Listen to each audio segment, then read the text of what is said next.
Let's put a spread together birthday edition. I had the most fabulous birthday and I have lots of junk to use and I have a lot of cards too. So I'm going to show you how you can try to use all of your cards in one spread. And this is the rest of the junk from the day. My husband got me a hotel room for the night and I woke up to utter silence, which does not happen often since I have 3 kids. Then I was treated to a facial and we ended up having breakfast at one of my favorite coffee shops. We went to the American Sign Museum in Cincinnati and then we had a date night at a fancy Italian restaurant downtown. If I really want a menu, I will just ask my waitress. My husband is always so embarrassed when I do this. For the record, I've never had somebody say no, so don't be afraid to ask. Okay, so here's my card trick. I know some people will gasp at the thought that I'm cutting up cards, but I'm saving all the sentimental words, okay? This way I can squeeze them all into one spread instead of having to do a bunch or keep them in a separate box somewhere. I like to add them into my journal spreads because I look back on these and I interact with them, and I just think it's like a fun way to make your card live beyond, that day. Also, a lot of times cards are really cute, and so I cut out different things from the card and I add them into my spread. Plus, if you have like extra scraps from once you cut the card out, you could also use that in the spread too, like as the background if you wanted.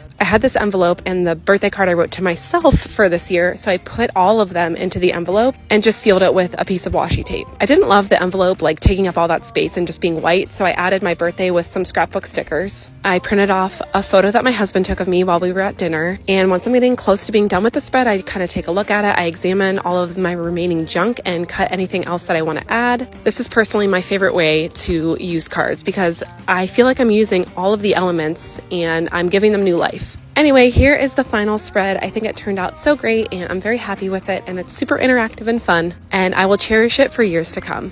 Thanks for watching. Bye.